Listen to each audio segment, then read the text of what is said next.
দ্বিতীয় নম্বর যেটা হাক্কুল্লাহ হাক্কুল ইবাদা, সমাজ উপস্থিতি, মাদ্রাসায় যারা পড়ালেখা করে ক্লাস 8 আর বিষয়ানিতে প্রথমে যে গল্পটা রয়েছে, যে কাসিদাটা রয়েছে, সেখানে আছে হাক্কুল্লাহ হাক্কুল ইবাদাত হাক্কুল ওয়ালিদাইন। আল্লাহ বান্দারা পিতা-মাতারা ওই আরবি সাহিত্যের মধ্যে উল্লেখ করা হয়েছে। যারা মাদ্রাসা পড়েছে তারা অবশ্যই অবশ্যই সেটা জানবে। এখানে বলা হয়েছে যে তোমরা আত্মীয় স্বজনের হকগুলা তাদেরকে সুচারুভাবে দান করে দাও, তাদেরকে তাদের হকগুলা দিয়ে দাও। আজ বর্তমান অবস্থা আমাদের বিশেষ করে পিতা মাতা মারা যাওয়ার পরে তাদের সন্তান সন্ততির মধ্যে একটা ঝগড়া কিছু লাগে। শুধু সেটাও না,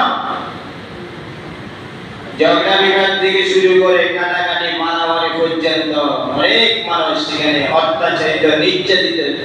শুধু সেটাও না, অনেকে সম্পদ নিয়ে টাকা নিয়ে পয়সা নিয়ে পিতা মাতা অফৃত বর্ষিত টাকাগুলো সেটা নিয়ে অনেকে পৃথিবী থেকে বিদ্রুপ করে ধরে পড়ে। কথা বলে এটা ঠিক কিনা? এটা হয়ে থাকে। কিন্তু আল্লাহ বলেছে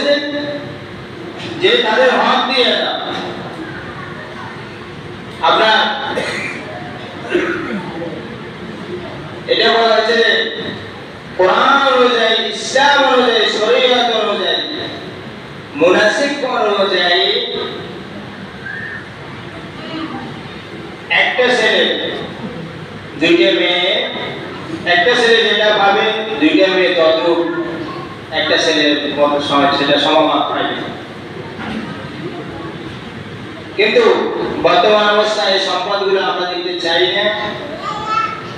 যদিও দিয়ে থাকে আল্লাহ বলছে সেটা সুন্দরভাবে বন্টন করে দাও, কিন্তু আমরা সেটা দিই না। সেটাকে আমরা ওই যে সুচারুভাবে তার সমানভাবে বন্টন করে দেওয়া হয় না। কোরআন অনুযায়ী, হাদিস অনুযায়ী, ইসলাম অনুযায়ী দেওয়া হয়, সামান্য কিছু দেওয়া হয়, সেটাও আস্তে আস্তে দেওয়া হয় 1000 2000 করে। ওই সম্পদের প্রাপ্য মূল্য দেওয়া হয় না, দেওয়া হয় মাঠের মধ্যখানে দেওয়া হয়, রাস্তার আশেপাশে এগুলো দেওয়া হয়। এইটা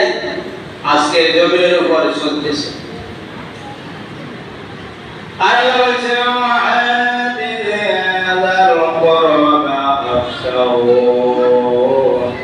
আত্মীয় স্বজনের হকগুলো সুচারুভাবে নিয়ে والمسكين وابن السبيل مسكين ومقصد তাদের হকগুলো দিয়ে ولا تبذروا تبذيرا অবশ্যই অবশ্যই করো না আর যদি না করো ইন্নাল মুবাযযিরিনা ইখওয়ান আশ-শায়াতিন। যারা অবশ্যই অবশ্যই করবে তারা হচ্ছে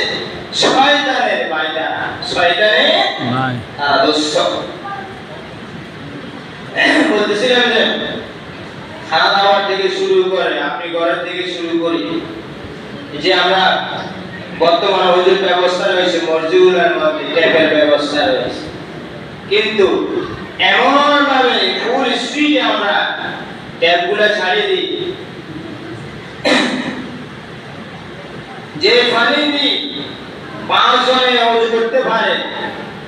কিন্তু আমি একজনে ফুল স্পিড দিয়ে পানিগুলো আমরা অপচয় করতেছি। তাহলে আমাদেরকে এই দিকে অবশ্যই খেয়াল রাখতে হবে। এই জন্য আমাদেরকে জবাবদিহি করতে হবে। এরপর রাসূল সাল্লাল্লাহু আলাইহি ওয়াসাল্লাম ইরশাদ করেছেন, ওয়ান জাবির রাদিয়াল্লাহু তাআলা আনহু আন্নান নবী সাল্লাল্লাহু আলাইহি ওয়াসাল্লাম قال له فراش للرجال وفراش للمرأة وصالح للزوج الشيطان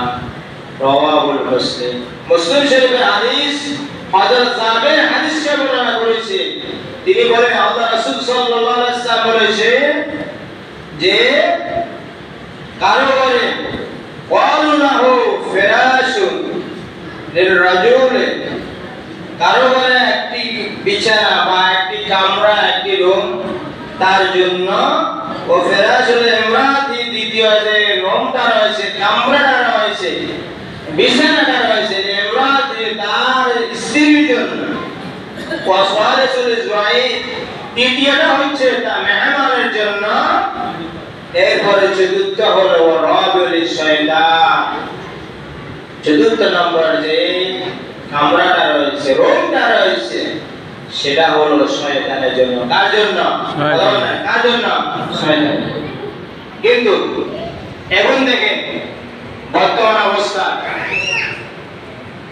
কোরআন অনুযায়ী ইসলাম অনুযায়ী আমাদের যেই অবস্থা আমাদের ঘরের মধ্যে বাড়ির মধ্যে অনেকেই এমন ঘর করে রাখছে কিন্তু থাকার কোনো মানুষ নাই সেটাকে ওই বিছানাটাকে রাসূলের হাদিস অনুযায়ী ওয়ারাবিউল শয়তান চতুর্থ নম্বর যে রুমটা রয়েছে সেটা হলো শয়তানের জন্য কার জন্য শয়তানের জন্য আজকে আমাদের এমন অবস্থা কেউ বাড়ি করতে পারে না ঘর করতে পারতেছে না কিন্তু যাদেরকে আল্লাহ অর্থ দিয়েছে সম্পদ দিয়েছে কিন্তু তারা কয়েক কামরা হাজার কামরার ঘর বানিয়েছে আর সেখানে শয়তান বসবাস করতেছে সেখানে কি বসবাস করতেছে শয়তান আল্লাহ রাসূল সাল্লাল্লাহু আলাইহি ওয়াসাল্লাম সূরা আরাফের 31 নম্বর আয়াতে ঘোষণা করে আরাম শব্দের অর্থ হলো পরস্পর পরিচিতি